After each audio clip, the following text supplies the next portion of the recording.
Hello મિત્રો, નમસ્કાર.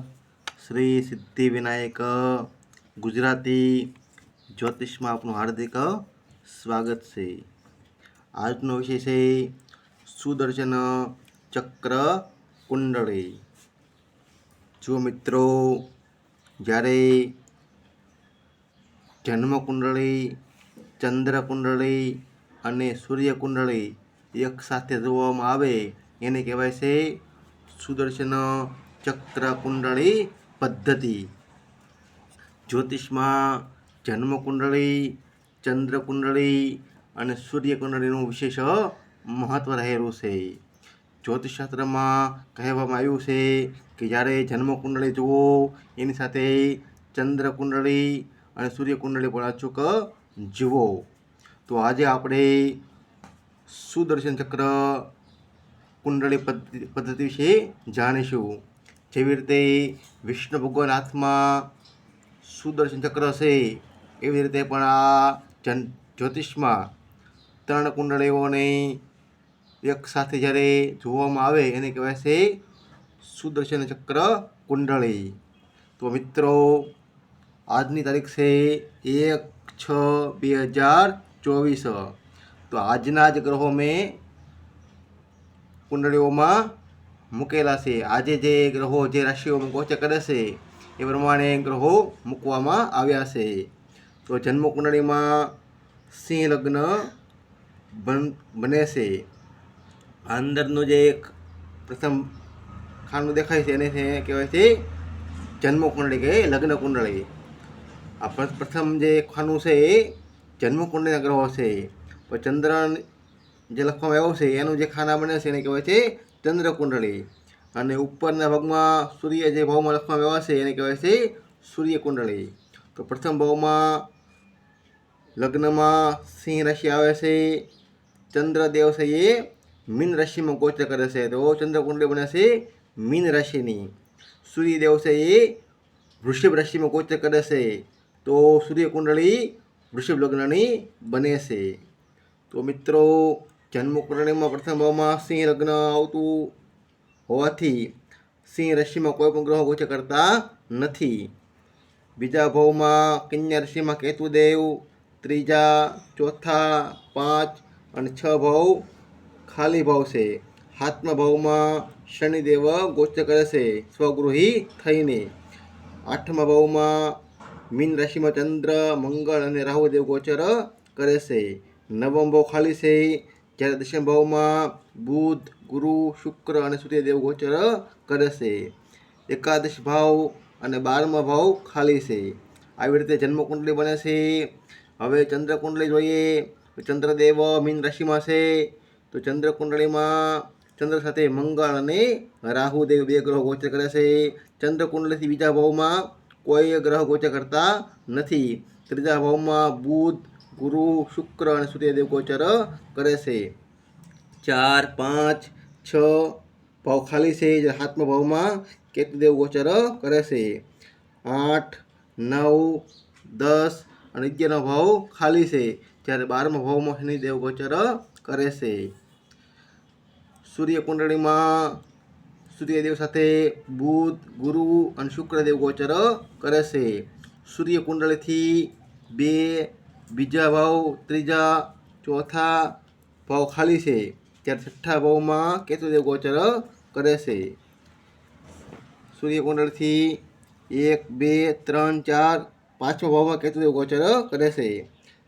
6, 7, 8, 9 ભાવ ખાલી છે, જ્યારે 10મા ભાવમાં શનિદેવ ગોચર કરે છે. 11 ભાવમાં ચંદ્ર, મંગળ અને રાહુદેવ ગોચર કરે છે, ત્યારે 12મો ભાવ ખાલી છે. જ્યારે કોઈ પણ ગ્રહોનું ગોચરનું ફળાદેશ જોવું હોય ત્યારે જન્મ કુંડળીની સાથે ચંદ્ર કુંડળી અને એની સાથે સૂર્ય કુંડળીથી પણ જોવામાં આવે છે કે જન્મ કુંડળીથી કયો ગ્રહ કઈ રાશિમાં અને કયા ભાવથી ગોચર કરે છે. એ જ ગ્રહ છે એ ચંદ્ર કુંડળથી પણ કયા ભાવમાં અને કઈ રાશિમાં ગોચર કરે છે. એ જ ગ્રહ પાછા સૂર્ય કુંડળીથી કયા ભાવમાં અને કઈ રાશિમાં ગોચર કરે છે તે પણ જોવામાં આવે છે. જ્યારે જન્મકુંડળીના ગ્રહો ગોચર કરે, ચંદ્રકુંડળીના ગ્રહો ગોચર કરે અને સૂર્યકુંડળીના ગ્રહો ગોચર કરે, આ ભાવ જ્યારે સેમ બતાવે એટલે કે એક સરખા હોય કે જન્મકુંડળીમાંથી પણ એ ગ્રહ એ ભાવમાં આવતા હોય, ચંદ્રકુંડળીથી પણ એ ગ્રહો એ ભાવમાં આવતા હોય અને સૂર્યકુંડળીથી પણ એ ગ્રહો એ ભાવમાં આવતા હોય ત્યારે એ ભાવનું પરિણામ વધારે મળે છે.